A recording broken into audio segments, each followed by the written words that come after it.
Harry Houdini is widely regarded as one of the greatest magicians, escape artists and showmen of all time. However, he was actually much more than this. He can even be considered a kind of polymath. He was a prolific writer, he had a patent for a diving suit he invented, he was an aviator, and he was a Hollywood film star for a time. But perhaps what's most interesting about Houdini is that many of his tricks weren't in fact tricks at all, but rather simply examples of incredible mastery over his own body. He may have had more in common with the strongmen of his era, such as the Mighty Atom or the inventor of muscle control, Maxick. Either way, he was a true legend, and in this video we're going to explore a little bit about his life and also what we can learn from his training and how we can develop that same kind of mastery.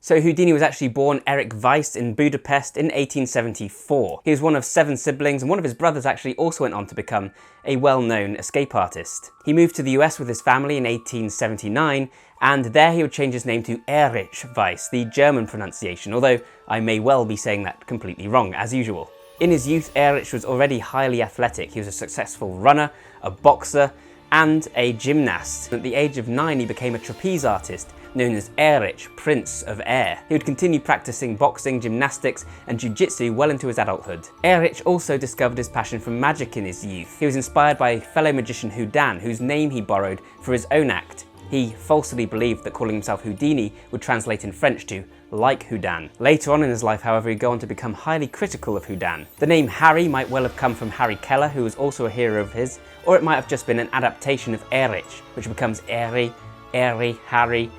You get it. As a magician, Harry got off to a somewhat rough start. To begin with, his act focused mostly on card tricks, and he called himself the King of Cards. He obviously already had a flair for the dramatic.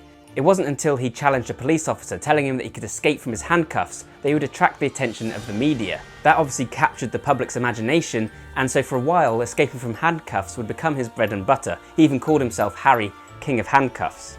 It wasn't long, however, until he started to develop his act, and it became much more dramatic and dangerous. Some of his most famous acts included escaping from milk cans, water torture, straitjackets while suspended in midair, jail cells, uniquely designed handcuffs created especially to thwart him by master locksmiths, being buried alive, underwater coffins, and even the stomach of a beached whale or sea monster.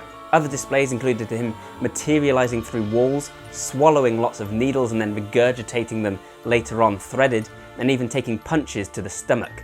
He'd also jump off of bridges into rivers from great heights. But the real question that I'm interested in is how? How did Harry achieve all this, and what can we learn from Harry Houdini's training? Well, it's only right to point out that some of Harry's tricks were indeed just that, tricks or illusions. They might incorporate trapdoors, for instance. He was also a keen businessman and not above occasionally anti-competitive measures. However, we shouldn't overlook that many of his acts were also fully real and examples of incredible dexterity, strength and bravery. Do not take me for some conjurer of cheap tricks.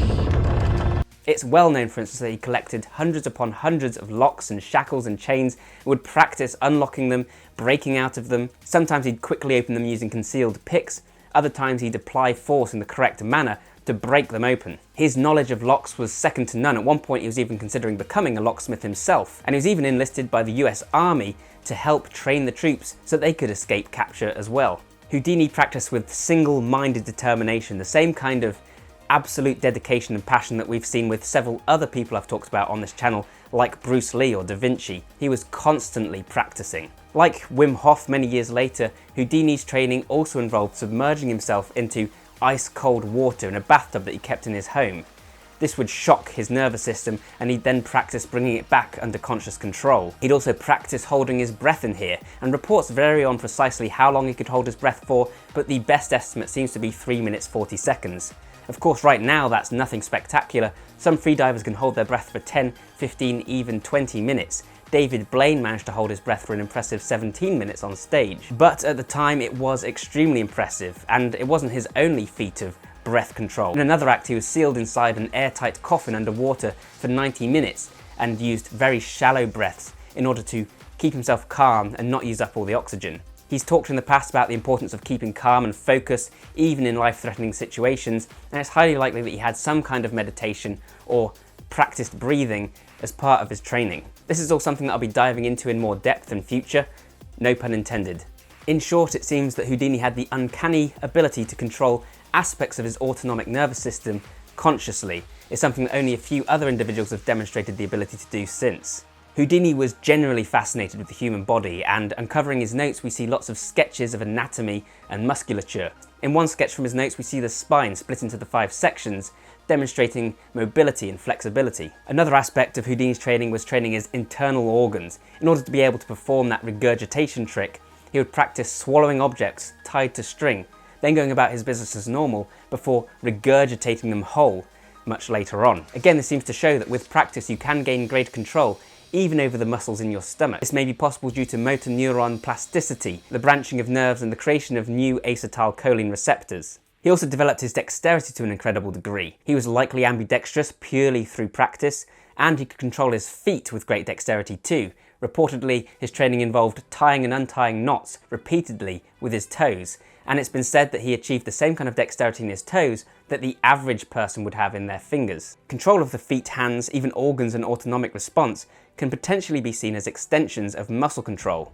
This is a concept that was big during Houdini's heyday, and that was employed by many strongmen in order to accomplish their amazing demonstrations of raw power.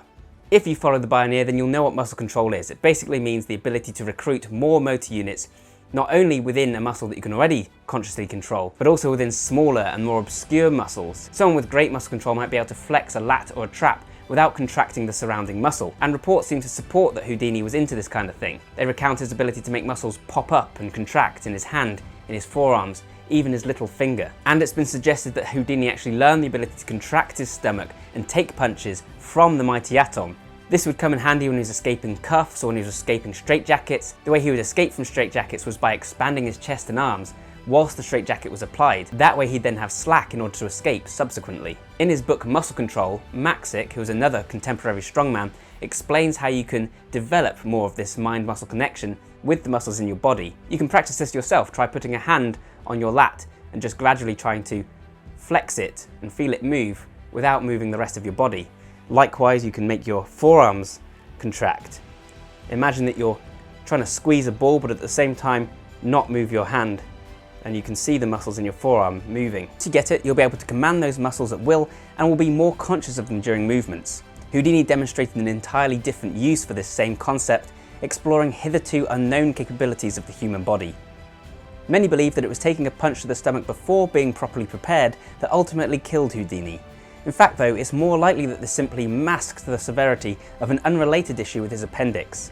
Houdini died in 1926 on Halloween at the age of 52, leaving behind an incredible legacy, inspiring countless future performers and becoming a true cultural icon. So if you found this video useful and interesting, guys, if you did, then please leave a like, please share it around, comment down below, let me know what you think of Houdini.